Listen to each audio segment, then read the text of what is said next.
Mesdames et messieurs, soyez bienvenus dans le deuxième tutoriel dans lequel on va présenter le chapitre 1 qui est l'approche de l'automobile.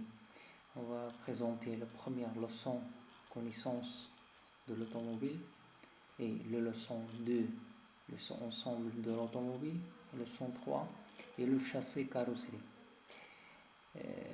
On va débuter par leçon 1, connaissance de l'automobile. Premièrement, le terme automobile qualifie tous les engins capables de se déplacer par ses propres moyens et qui transportent l'énergie nécessaire à son fonctionnement. Qu'appelle-t-on une automobile? L'automobile qualifie tous les engins capables de se déplacer par ses propres moyens. Il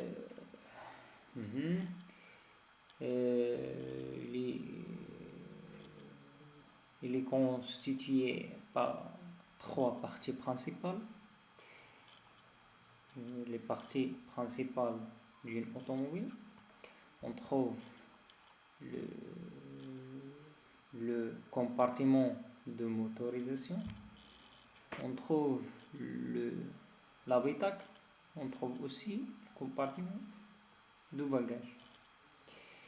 Dans un ensemble appelé châssis carrosserie, c'est l'ensemble châssis carrosserie, on trouve 3 parties principales.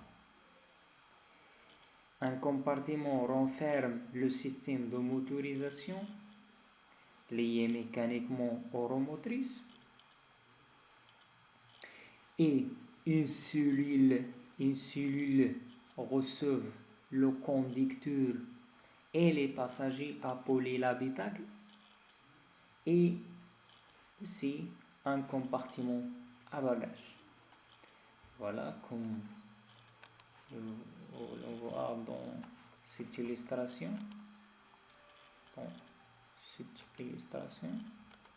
Voilà. Ici, compartiment de motorisation. On trouve le compartiment de motorisation. Ici, on trouve l'habitacle. Ici, compartiment de bagages. Ici, il est très clair. Ici, compartiment de motorisation, l'habitacle et troisièmement, compartiment à bagages. Ici, on trouve plusieurs types de véhicules routiers. On trouve les véhicules de tourisme et les véhicules utilitaires et les véhicules légers. Les véhicules de tourisme sont des voitures destinées au transport des passagers, et les véhicules utilitaires, transport commun, comme l'autobus, l'autocar, et le transport de marchandises, comme les camions, camionnettes, camions porteurs, comme les tracteurs et semi-remorques, etc. Et les véhicules spéciaux, les engins de travaux, les véhicules de pompiers, etc. Une illustration pour les véhicules utilitaires, par exemple, camions porteurs. Et voilà, comme nous remarquons ici, le compartiment de motorisation, châssis cabine, habitacle. Ici, celui spécifique aux besoins d'usage. Et il se différencie selon les âges. Et aussi, voilà, on va remarquer une remarque ici, Et voilà, pour une véhicule de tourisme, on a ici compartiment de moteur, ici en avant, sur les roues motrices, les roues d'avant. Ici, non, il est ici, arrière, l'arrière des roues d'avant.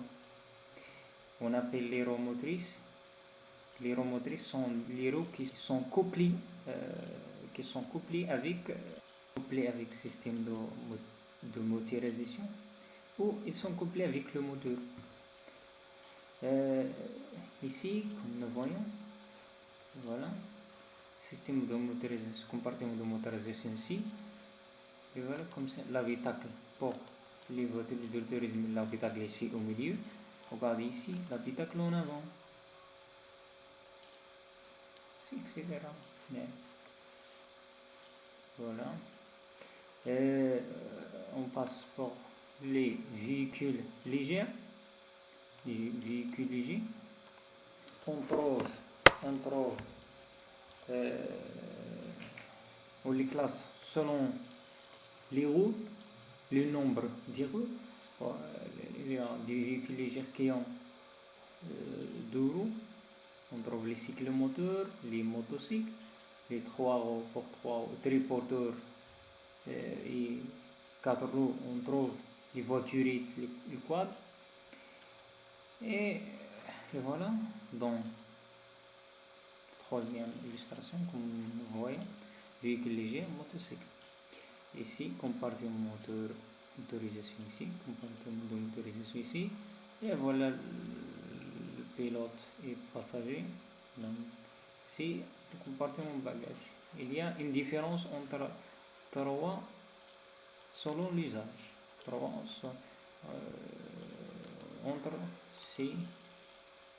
Entre 3 types de véhicules. Et voilà, ici, il y a une différence. Enfin, on va dire que nous constatons que ces 3 catégories de véhicules sont constituées des 3 mêmes ensembles. Sont constitués de 3 mêmes ensembles. Ça veut dire compartiment de motorisation, l'habitacle et compartiment de bagages. La seule chose qui change, c'est leur disposition. C'est en fonction de l'usage. En fonction de l'usage seulement. Nous traitons uniquement des véhicules de tourisme. Seulement. Si nous voulons poser une question, quelles sont les conditions à remplir par l'automobile?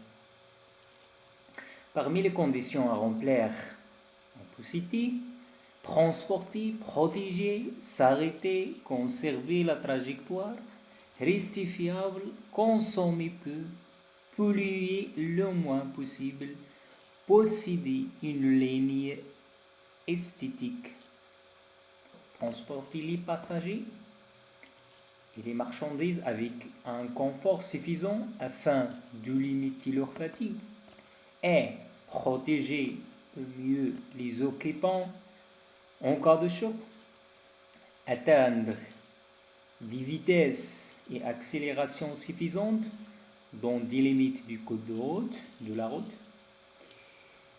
s'arrêter si besoin dans la distance la plus courte possible, conserver la trajectoire désirée par le conducteur, quelles que soient les conditions atmosphériques,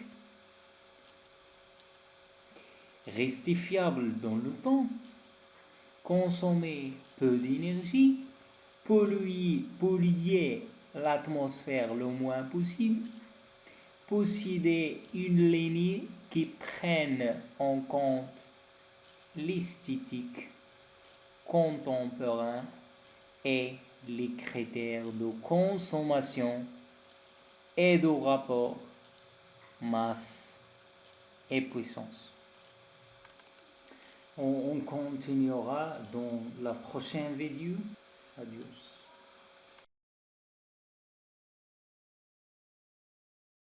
À l'intermédiaire